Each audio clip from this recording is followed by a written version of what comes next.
Yo, welcome Flyffers. So today we want to take a look at the Ranger, to be more specific at the 1v1 Ranger. We already did cover the AoE Ranger in a different video, so if you want to rather play AoE, you better check out this one.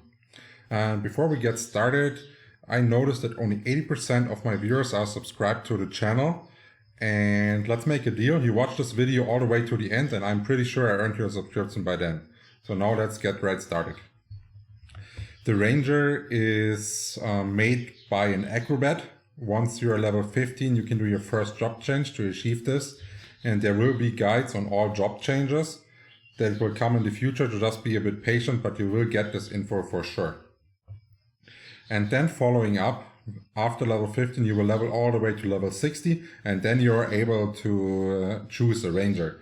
The Ranger is a class that is using a bow, as is showcasing here, and its ability is basically attacking people with a bow from a really far distance and keeping a lot of gaps between you and the mobs, which will result in the mobs dealing less damage to you, and you're able to go on a higher amount of damage build. So basically you are kind of like a class cannon if you're going 1v1 Ranger. So now let's take a look at which stats are important on the Ranger. I can say the Ranger is the most straightforward class pretty much. All you need to look for is Dex, because Dex is giving you your most damage. And the fun part is Dex will also give you stuff that you need, like hit rate, crit rate, and stuff like this. So basically your damage stat is also your utility stat all in one, which makes Ranger pretty good. And since you're able to get a high crit rate like this, you can follow it up with crit damage, the best damage source in Flyff, and have an overall really good damage output.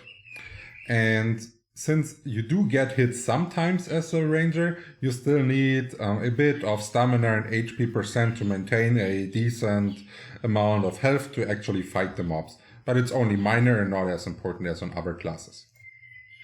And statting it is really easy, as we already said, it is Dex's utility, so you can go full Dex without hesitation. You don't need any other build if you're a 1v1 Ranger. Now let's take a look what your current info should look like at certain levels.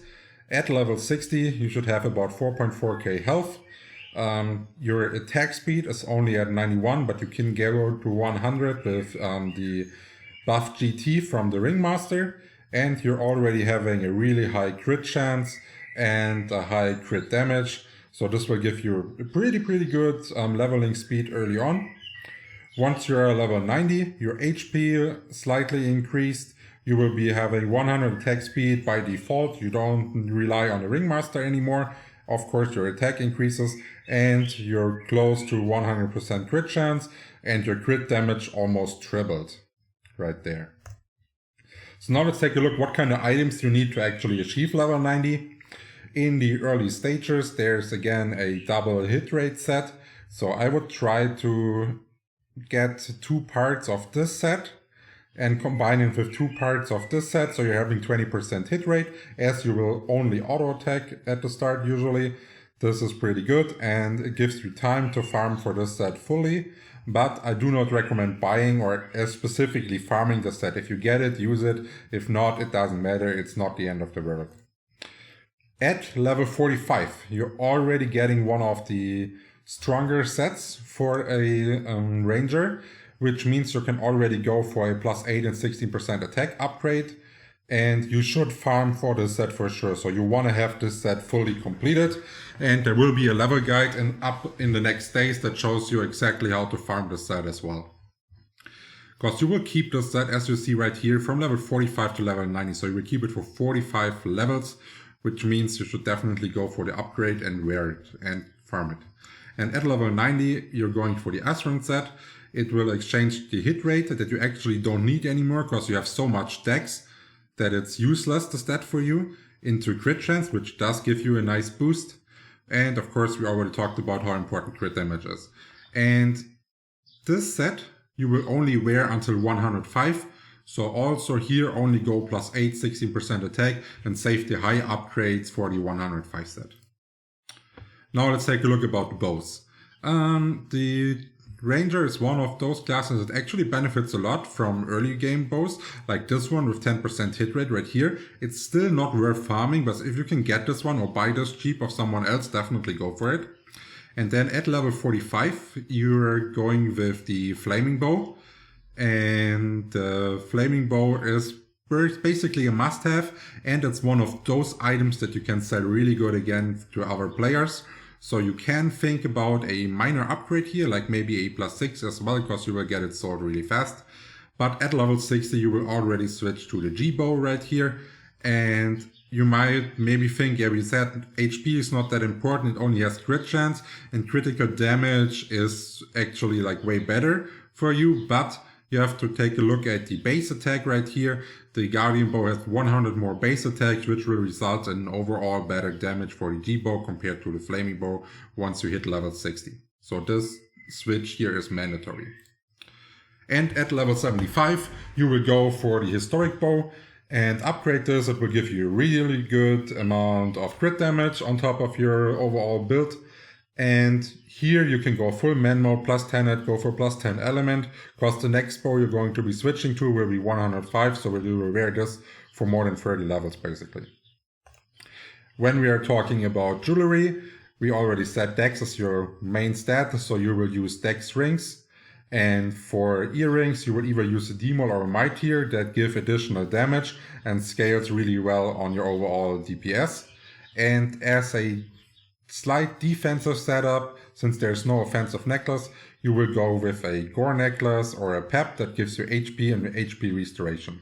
And as usually, the green parts right here are dropped from Clockworks and are a bit harder to get, so make sure you balance out your fonts and buy what is giving you the most stats and don't buy for rarity.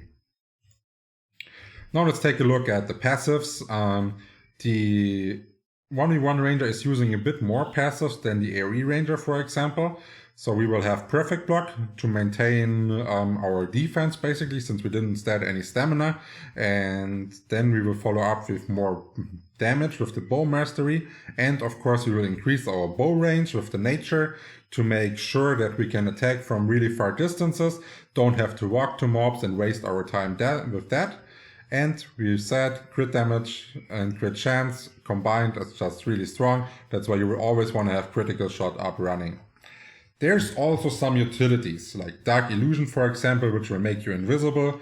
And this invisibility will also make the monster you're fighting at the moment, for example, lose aggro. So this can be handy from time to time.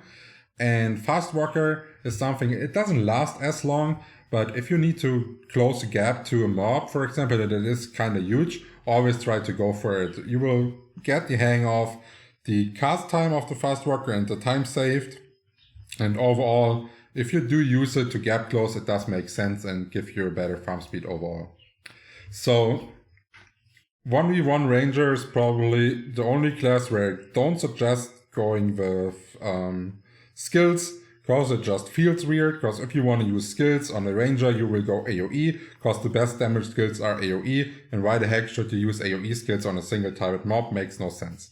But for the early stages, there are, for gaining to level 60, for example, there are two options that you could consider if you want to, and this is either Junk Arrow or Aim Shot. They have decent damage early on. Just make sure that your weapon has a high amount of attack damage if you go this route, and don't focus on crit damage and stuff like this, because this doesn't scale on the skills right here. It's only your pure attack that scales. So now let's take a look at what a level 90 skill tree should look like. We already said we do need the utility right here and the perfect block. And I did max the junk arrow and the aim shot, just so you know that there's plenty of points you have here. You don't have to be greedy with your skill points in the set. And we do have like the passives that you want to go right here. And other than that, everything else is just bonus and up to your own playstyle where you place your points. Now let's finish up about some suggestions, and one that I always make is press O, look for the attack motion right here and put it down on your taskbar. It is way faster to kill and attack mobs like this rather than double clicking. And if you do decide to go for the early game skill option with like junk arrow and aim shot, make sure to put them in the action slot, use an Activision and probably a refresher hold to maintain a high DPS and a fast killing speed. Yeah, we are at the end of the video. If you have any more questions that are still open, feel free to ask them in the comments. And I'm sure I earned your subscription by now. So if you liked the video, let me know. Cheers.